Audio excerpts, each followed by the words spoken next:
Welcome to the new lecture of the animal tissue. In this lecture, we're going to discuss the basis of the type of tissue on the basis of function and structure.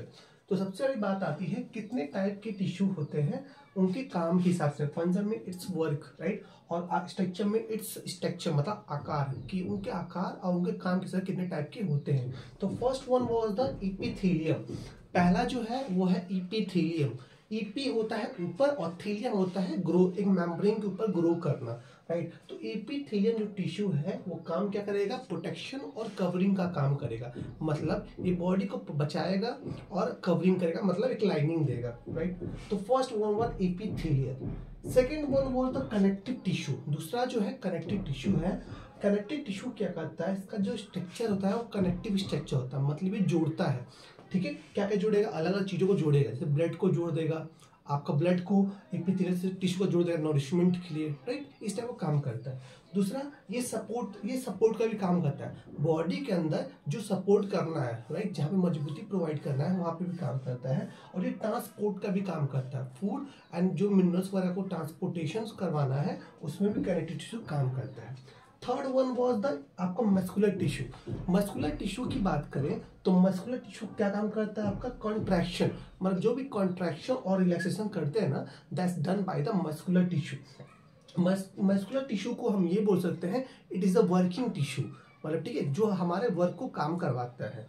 Muscular tissue ना movement के लिए भी help करता है। अब movement होता क्या है, जब बॉडी का डिस्प्लेसमेंट होता है, जब बॉडी एक जगह से पोजीशन चेंज करती है दूसरे जगह जाती है तो हम उसको बोलते हैं मूवमेंट। और बॉडी अगर एक जगह पे स्थिर है और वहाँ बॉडी के अंदर कुछ रिस्पॉन्स दिखाता है, कॉल्ड द लोकोमोशन, राइट। तो एक जगह पे कुछ चेंज, एक जगह पे बॉडी रिस्पॉन्स करना, that's called the locomotion and the displacement of the body known as movement. तो ये जो दोनों एक्टिविटीज होती है ना, मूवमेंट और locomotions, it occur by the muscular tissue के द्वारा होती है। फोर्थ और last one was the nervous tissue. Nervous tissue जो क्या करता है, it conduct impulse. What is mean by impulse? Impulse एक तरह का ना ब्रेन का इंफॉर्मेशन है जो हमारा ब्रेन समझता है, दैट्स कॉल्ड द इम्पल्स।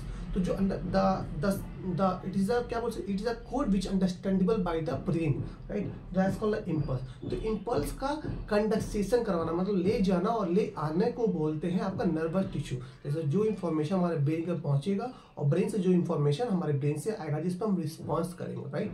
तो ये अपना जो काम होगा ना, ये आपका नर्वस टिश्यूज करेंगे।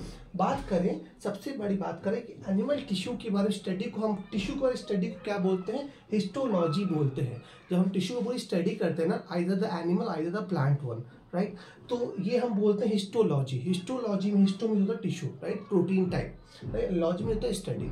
तो histology is given by the mayor. Mayor ने हिस्टोलॉजी को आपका इंट्रोड्यूस किया था, जिसमें हम लोग पढ़ते हैं प्लांट और एनिमल टिश्यू, राइट। अब बात करें फर्स्ट टाइप ऑफ टिश्यू के बारे में, तो first type of tissue was the epithelium, right. The name pronounced the epithelium, it mean two words, right. तो सबसे पहला टाइप का जो टिश्यू है ना, दैट्स कॉल्ड द एपिथेलियम बोलते हैं। ईपी दो शब्द से मिलकर बना है। ईपी मीन्स होता है ऊपर और थीलियम मीन्स होता है ग्रोइंग, मतलब जो टिश्यू दूसरे के ऊपर ग्रो करे, that's called the epithelial tissue. सबसे बड़ी बात है। दूसरी बात आता है the property of epithelial tissue is the it having the power of regeneration. जो प्रॉपर्टी एपिथेलियल टिश्यू के पास है ना, रीजनरेशन की प्रॉपर्टी है, मतलब कि वो टिश्यू ना अपने आप को दूसरा टिश्यू पैदा कर सकता है। मतलब उसके बाद it having the high property of regeneration. इसके पास प्रॉपर्टी है कि अपनी तरह एक आपका टिश्यू बहुत सारा टिश्यू बना सकता है, right. Next property was the it originated first during the embryonical development. It's mean that कि सबसे पहले जब बच्चा बनता है ना, हमारी बॉडी में जब बच्चा जाइगोट से डिवीजन होकर बॉडी बनती है ना, हमारी फीटस बनता है ना, उस समय सबसे पहला जो टिश्यू जनरेट होता है, ऑरिजिनेट होता है, बनता है, उस टिश्यू को बोलते हैं एपिथेलियल टिश्यू। और इसको बोलते हैं एम्ब्रियोनिकल डेवलपमेंट, मतलब जब बच्चा पहली बार बनता है, ठीक है। And the last one was the it's the uniform arrangement. जब आप किसी भी एपिथेलियल टिश्यू को देखेंगे ना, तो सारे एक सीक्वेंस में अरेंज होंगे, एक सीक्वेंस प्रॉपर सीक्वेंस होगा, राइट। आपका एक ही ये नहीं होगा कोई ऊपर और कोई नीचे होगा, नहीं, it's arrange in a proper sequence. और इसी अरेंजमेंट ऑफ प्रॉपर सीक्वेंस को हम बोलते हैं यूनिफॉर्म अरेंजमेंट, राइट। तो इट्स होता है यूनिफॉर्म अरेंजमेंट, एक तरह समान दिखेगा। बात करें लोकेशंस के बारे में, तो बॉडी के आपके ऊपर जो टिश्यू है ना, ये tissue that's called the epithelium. आपके मुंह के अंदर आपके बकल कैविटी में जो टिश्यू है ना, that's known as also epithelium. तो ये ना बॉडी में कवरिंग करने का काम करता है, प्रोटेक्शन करने का भी काम करता है। दूसरा, बॉडी के अंदर इंटरनल ऑर्गन में लाइनिंग का भी काम करता है, राइट। तो ये हमारी बॉडी के ऊपर प्रेजेंट है और हमारी बॉडी के अंदर भी प्रेजेंट है, has a lining part, right. दूसरी बात करते हैं, एपिथेलियल टिश्यू ना बहुत कॉम्पैक्टली अरेंज होते हैं। हम नेक्स्ट लेक्चर में डायग्राम के थ्रू देखेंगे कैसा एपिथेलियल होता है, बट अभी के लिए समझें कि एपिथेलियल टिश्यू के अंदर ना इंटरसेलुलर स्पेस नहीं होते हैं। इंटरसेलुलर स्पेस क्या होता है? Inter means same type of cell.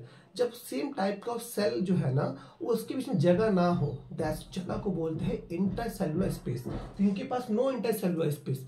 अब इंटरसेलुलर स्पेस होता नहीं है, तो इनके पास ना उस स्पेस ना होने की वजह से ना ही ब्लड होता है, ब्लड वेसल्स होते हैं, ना ही यहाँ पे लिम्फेटिक वेसल्स होते हैं या लिम्फेटिक सिस्टम बोल रहे हैं, या ना ही कैपिलरीज होते हैं। मतलब इनके पास ना कोई भी मीडियम नहीं है जिससे ये फूड को ले सके। तो ये जो फूड का ट्रांसपोर्टेशन है ना, ये करता है कनेक्टिव टिश्यू करता है। जो इनके पास जो नॉरिशमेंट को पूरा करने का जो काम है ना, it's occur by only by the connective tissue. जो इसे कनेक्टिव टिश्यू प्रेजेंट होता है ना, उसी पे आपका ये होगा। एक चीज और हमें डिस्कस करना है, ये किसके ऊपर ग्रो होता है? ये एक मेम्ब्रेन पर ग्रो होता है और उस मेम्ब्रेन को बोलते हैं बेसमेंट मेम्ब्रेन। नेक्स्ट लेक्चर में हम इतना डिस्कस करेंगे। Thank you.